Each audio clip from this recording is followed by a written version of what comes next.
Welcome back everyone. So this is session 3 of season 3, and without any further ado, let's quickly jump back to the codes and start where we left off, because we were kind of in middle of something before we finished the previous session. So let's hit Control 0 so that we put the zoom on this again, and as you can see, the font size needs to be increased. Let's see how much font size is being used. Because I want to, let's go inside computed section, and inside computed section you can see there is a font size and it's 18 pixels. So we can come back here inside our menu, we can set the font size to 18 pixels. Okay, let's delete that, come back here, hit refresh, and the font size, let's hit inspect again, and you can see in the computed section the font size is 18 pixel for the LI as well. But I don't know why this one looks bigger compared to that. It's on Control 0 and it's on Control 0 as well. We will come back to see why it's different. Maybe there's some font weight is being applied. Maybe the font is different, but we will come back and fix the problem for sure. And also there is a padding for this nav for sure. You can see the items that we have are very close to the border. The heading has a padding for sure. So we can actually select the heading and apply a padding to this, and the padding could be from bottom and top, could be 10 pixels, but from right and left could be 20 pixels.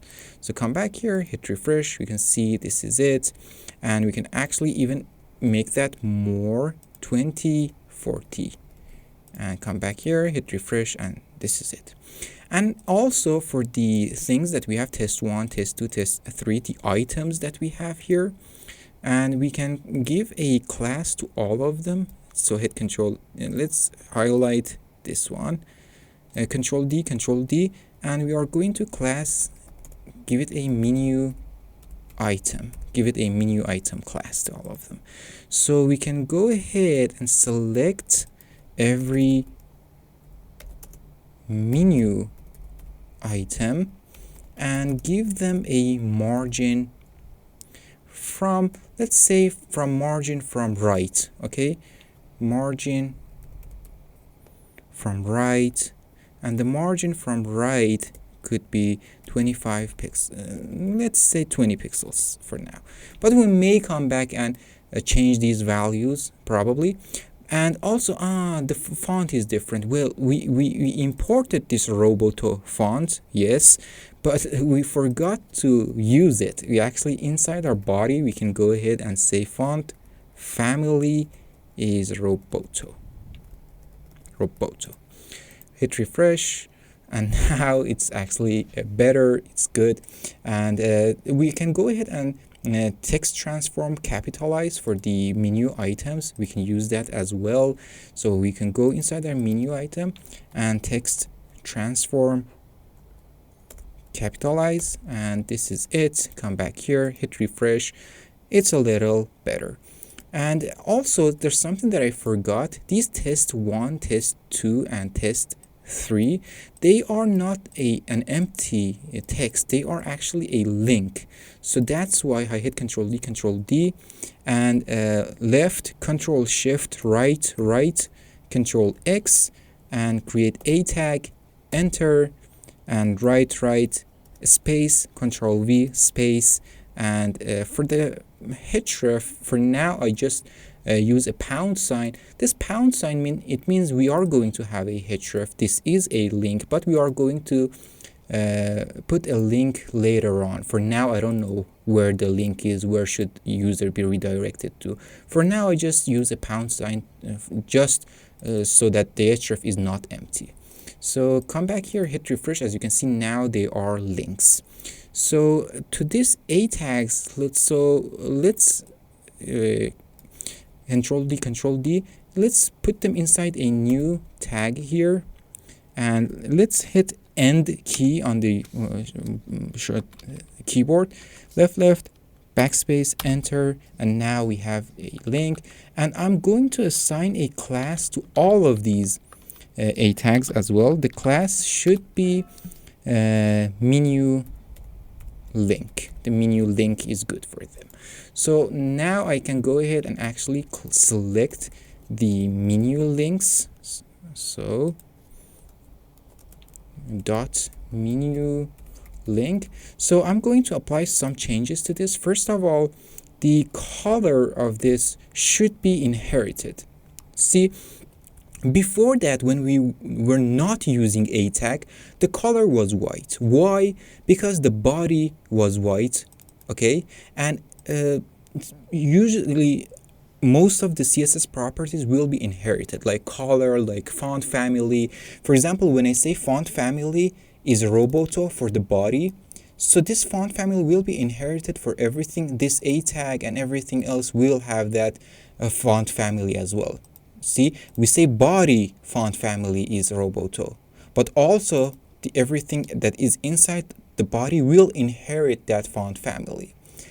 But for a tag, okay, for a tag, it's not like that. For the a tag, browser has something in mind. Browser for a tag uses a blue color. That's what browser has in mind for a tags. So before that, we were not using a tag, so that's why the color was white and the color was being inherited properly. So to fix that, we have two options. First of all, we can say go ahead and change the color to var white. Okay, we say, hey browser, don't use that blue color of yours, use this var white that we have. It fixes the problem. The other option is actually to use color inherit. Okay, when we say that, it means that, hey Google, hey browser, don't use what you have in mind. Use the inheritance for that. Apply that inheritance thing for this. So if it applies this inheritance thing, so if the body has that color and everything inside the body will have that color and it will inherit that, so it will fix that. So it's up to you. You can use either of those. You can use var white or you can use color inherit, whatever you like. I choose to use color inherit, but I think it's more professional. So, and the other thing is that I'm going to set the text decoration to none. Okay, come back here, hit refresh, and you can see now the text decoration is set to none. And the next thing that we are going to fix is actually here when we hover the elements here, you can see that the color is being changed to the our primary color, and the color is not being changed in a second, like immediately. It just takes a little while to change. See, we can change that. Let's come here in our menu links. Okay, come here. So our menu links, when they are hovered, we can change the color to our var primary. Okay, you can come back here, hit refresh. You can see now when we are hovering them, of course the this is going to change, but you can see the change is not immediate here. And also there's still a little difference between the font size and the font weight. It seems still not the result that I wanted. This is not, they don't look exactly as same as each other, and that's something that I need to fix for sure. Because see, the font size is actually 18 pixels here, and for that the font size is still actually 18 pixels. See, go in the computed section, see the font size is actually 18, but the font weight is on 700. Maybe that has something to do with that. So we can come here in our menu link. Let's say the font weight is on 700, and here we did not import the 700, so when hit semicolon and 700, so import that one as well. So come back here, hit refresh. I think it seems to be the same now. just since the text is different. So now, but the color for the hover effect, we were fixing the hover effect. See, now we have that hover effect, but it seems that we missed something. Yeah, we cleaned that closing bracket, it seems. So the test wanted, but if we do not want to change the change be immediate, remember we had something called transition. Okay, if we apply a transition to this menu link, for example, and give it a time like 0.4 seconds. 0.4 seconds, hit refresh, and you can see now it takes 0.4 seconds for that. Usually the standard number is 0.4 second, and probably I think this is what the other developer has used. Let's see if other developer has used a transition. Maybe he hasn't even used transition, but I don't see without transition. Is there any other way? Because when I come here on this li tags, I do not see any transition here, it seems. See, I do not see any transition. Let's make that bigger here, because I want to find that. It's becoming interesting for me. If there is no, let's go into the computed section. There is no transition for that. So let's stop wasting time in order to understand how this person has done this hover effect. But for us, it's good enough. It's good enough for us, the transition 0.4 second. I could continue looking through this person's code and find out how he has done it, but I think it's unnecessary. But and another thing is, all the menu items in the world, they all have something called current or selected class. For example, we have a menu, right? There should be something that indicates that where are you now. For example, let's search something. Let's search hello world. Okay, when I search hello world, there should be something that indicates where am I. See, there's an underline here in this menu here showing us that we are inside all section. If I click on this image, so it shows us that we are. So this is an indicator. Usually we apply a class, and usually we call that class current or selected. These two are the most common things that I have seen. And if we come back here inside this link here, let's make that a little bigger. You can see that active is another thing. Current, selected, or active, these things that they are used. It has applied an isActive class to that. And if you remove this isActive class, you can see, let's remove that isActive class. You can see that's gone. So that's how it's doing that. And if we come back here and apply that isActive class to this, isActive to this, you can see now it thinks that we are on all. So this is how we can actually use this active class. If we apply an active class to something, it means that this menu item or this menu link is active. So let's for start, we apply this active class to the first one, but we need to be able to change that. Here, when user scrolls, it automatically detects that it's in about section, or it's in skills section, in experience section. We need to do that as well. It's a little tricky, but it's simple. But for the start, when the page is getting loaded, at the starting moment, the home is selected, and the home is actually the first one. So the first one is active. So we can set the active class for that. So we can come back here, the menu link here, and we can say dot active, okay, dot active.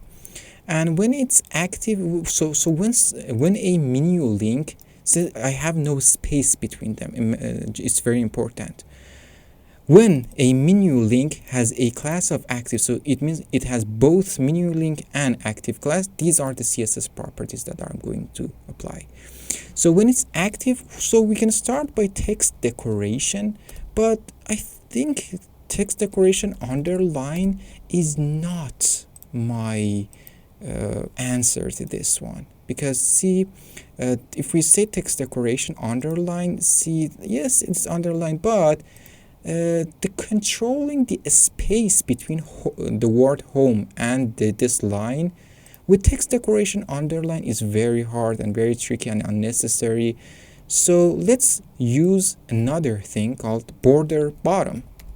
We saw what border did. For example, we have also applied border 2px solid, for example, var white. We have seen this so many times. We have used a border for something, and why it's not applying that? See, I did give a class of active to this one, so why it's not applying that border here? Because here I said, so the border is being invalid property. Oh, so come back here, we have a typo probably. Border solid var, yeah, we have a typo, maybe var white is maybe that is what is causing the problem. So come back here, hit refresh. Yeah, that was causing the problem. So border to be, so we have that the border is being applied from everywhere. But if we, for the border, we also have border top, border bottom, border right, border left. We can control each and every single one of these 4 borders around this. When we use the border alone, it means from all directions, but we can say border bottom. So this one is much better because we can control the space between this line and the text itself. We can control that by margin. Remember, let's hit inspect element on this one, and not margin, sorry. Let's see. Why am I smoking? Let's make that a little bigger, this computed section. So this is our A tag, and you can see inside computed section, this is element itself. There is a padding, there is a border, and after the border there's some margin. So if we want to control the space between this border and the text itself, we should apply padding, not margin. Sorry, I don't know why I said margin. So this is the element itself. It has no padding. It's the border around it. So if we want to control the space, we can just use padding. So for all of these tags that we have here, for all of these menu links, we can have a padding here. They all have a margin from left and top, but we can apply a padding to these menu links. Padding, okay. From top and bottom, we can set that on 10 pixels, but from left and right, we can set that on 0. Let's see what happens. So as you can see, this is what happens.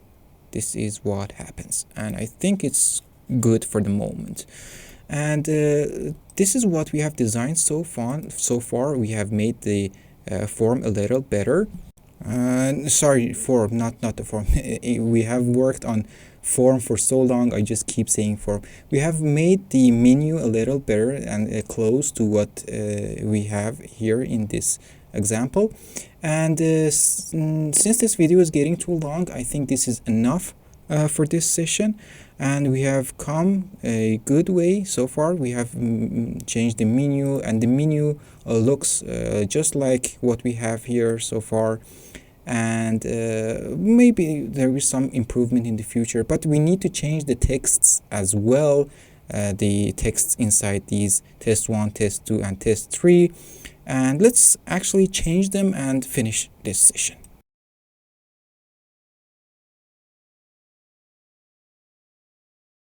So I typed everything here, and now we can come back, hit refresh, and this is close to what we wanted, but we need to fix the padding and margins and things like that.